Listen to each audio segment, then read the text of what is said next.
Earlier this week, Dan Orlovsky got cooked for saying that he didn't think Jaylen Herz was an issue against the Packers on Sunday. After I watched that game, Shannon, Stephen A. Molly, my takeaway is not Jaylen Herz struggled. I thought Jaylen was fine.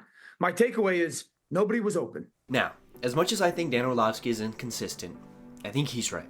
As a Cowboys fan, I would love to sit right here and tell you that Jaylen Herz is the problem. Don't get me wrong, I think he's mid. And I think if there was two places that the Eagles can improve their roster, it would be edge and it would be quarterback. However, I'd be a hypocrite if I didn't tell you that this was a Kellen Moore staple. I think he's a fine coordinator, but he gets into these big spots and he shows you how stale and just plain bad his offense can be at times. When I watched the Packers game back, that is all I saw. That game had no business being that close. It should be a crime that the defense created 2 turnovers in the first half and they only had 10 points to show for it. During his time in Dallas, a lot of people called him Curl Route Kellen. And while I think it's funny and partially correct, I think a more appropriate name would be Routes to the Same Area of the Field Kellen. It's not as catchy, but it's true nonetheless. Even on the touchdown to start the game, look at Dallas Goedert and Jahan Dotson here. They're going to be running posts to the exact same area of the field. If Jaylen Herz isn't given time with this elite offensive line, this drive stalls out and it's definitely not a touchdown. This happens so many times on Sunday. When I try to behave as a neutral fan, it's so incredibly frustrating. Yes, does Jaylen have his limitations? Absolutely.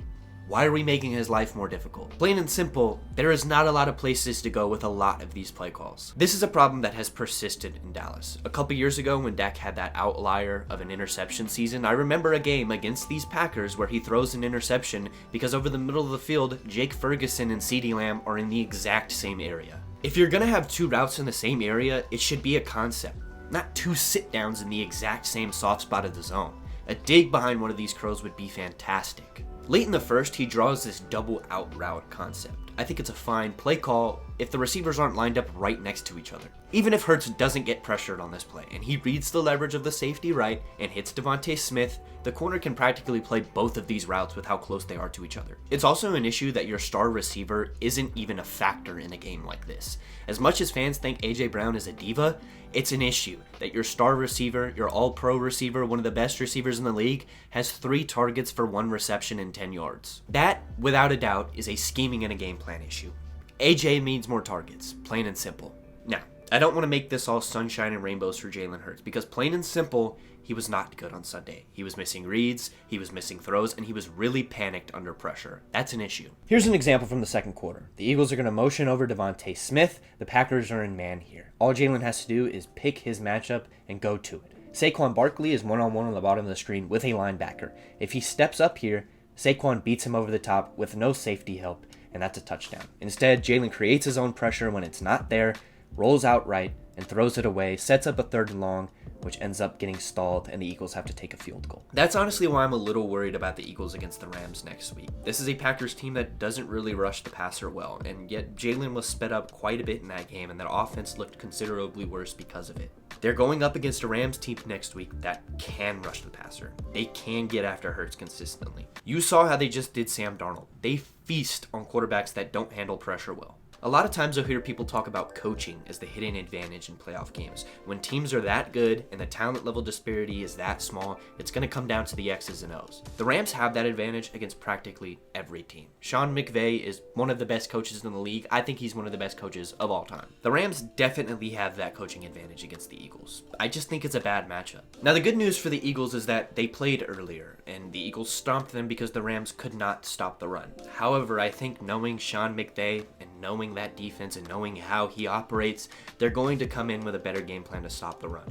And if they can hold Saquon Barkley to under, 228 yards he had the first time they play, I think it's going to be a long day for Jaylen in that offense. The Eagles have, in my opinion, either the best or the second best roster left in the playoff pool. You can argue the Ravens over them, and I would absolutely hear it, but I think from a pure talent perspective, the Eagles have it. The Lions would be in that conversation as well if they weren't decimated by IR, but because of the amount of injuries they have, I just don't think they're in that conversation right now. And the fact of the matter is, with how good their roster is, with as many All-Pros as they have, they should absolutely be better than they are. And that, to me, comes down to coaching. It's been their issue for the past couple years at this point, ever since they lost Shane Steichen. You see it with them on the defensive end. In a vacuum, the defensive end is not as talented as it is on offense. It's filled with young players and people that weren't there last season.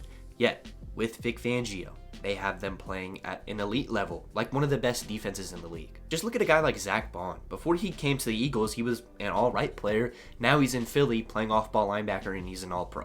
But when you look at their offense, which, by the way, is filled with former all-pros or even current all-pros, they've looked really lackluster at times for how good they are. As electric as Saquon and A.J. Brown and Devontae Smith are, they're useless without a great coordinator. If the Eagles don't crack the Super Bowl, I don't think it's because they aren't a good team.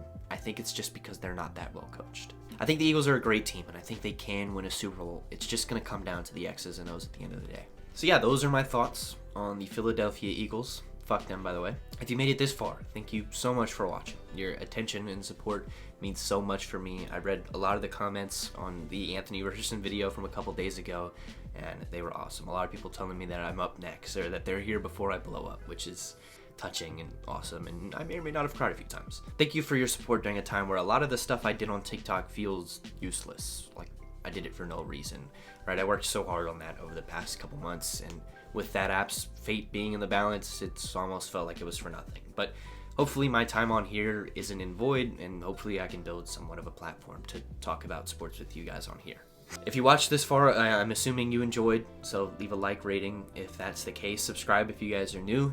Thank you guys so much for watching again. Thank you guys so much for your support again. Thank you guys for the feedback as well. A lot of people told me my background music was too high. Thank you for that. Somebody told me my exposure was way too high. That's something I noticed. I think it happens in post. Hopefully it's fixed here, but the music should absolutely be fixed. Enough rambling. Thank you guys for watching. I'll see you on the next one. Peace.